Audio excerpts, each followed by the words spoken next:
Assalamualaikum warahmatullahi wabarakatuh. Saya Wara Puspita Wulan dari SDN 2 Kepanjen Kidul, calon guru penggerak angkatan 8 Kota Blitar.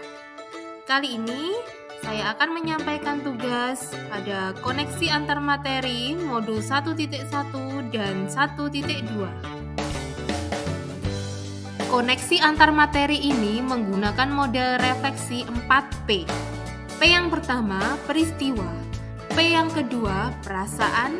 P yang ketiga, pembelajaran. Dan P yang keempat, penerapan. Peristiwa. Momen yang paling penting dan mencerahkan bagi saya seperti 1.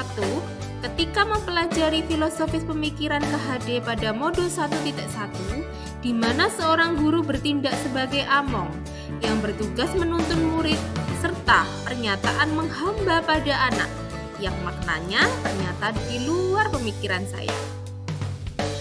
Yang kedua, pada saat saya mempelajari modul 1.2, saya belajar menganalisis nilai-nilai dan peran guru penggerak pada diri saya dan sejauh mana implementasinya terhadap peserta didik maupun untuk sekolah.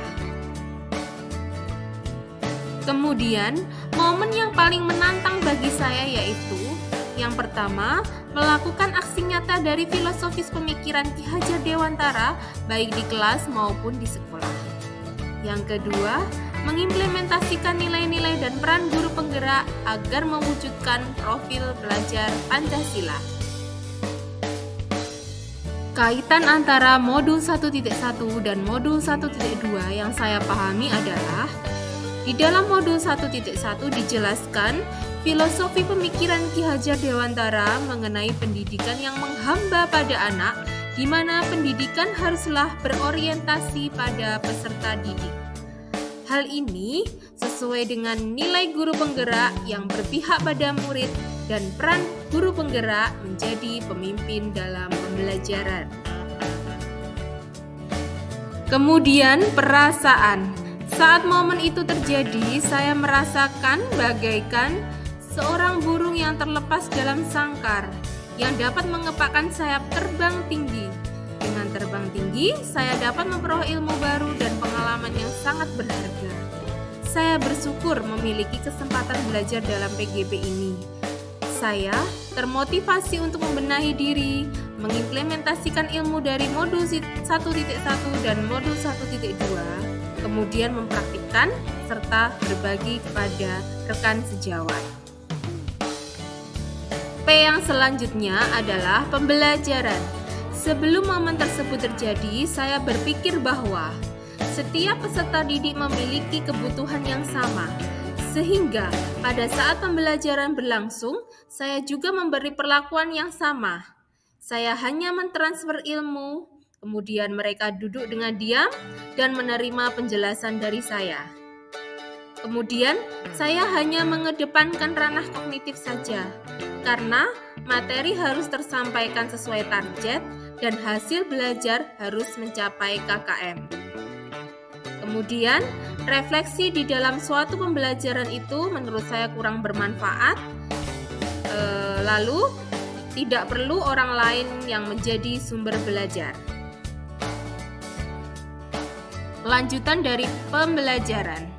Sekarang, saya berpikir bahwa saya harus mampu menjadi pemimpin pembelajaran yang berpihak pada murid, menjadi coach bagi guru lain, mendorong kolaborasi, menggerakkan komunitas praktisi, kemudian juga mewujudkan kepemimpinan murid. P yang terakhir adalah penerapan. Rencana pengembangan diri yang akan saya lakukan mulai dari sekarang adalah untuk nilai berpihak pada murid.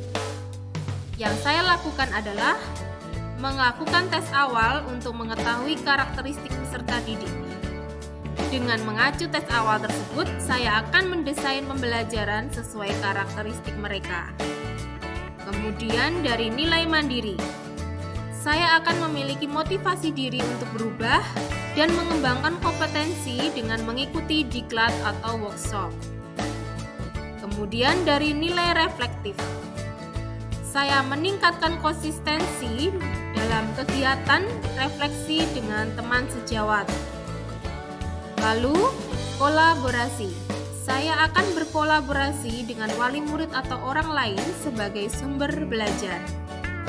Yang terakhir, dari nilai inovatif, saya akan mendesain dan mencetak bahan ajar secara kreatif dan inovatif. Terima kasih. Wassalamualaikum warahmatullahi wabarakatuh. Mari terus bergerak demi pendidikan penerus bangsa.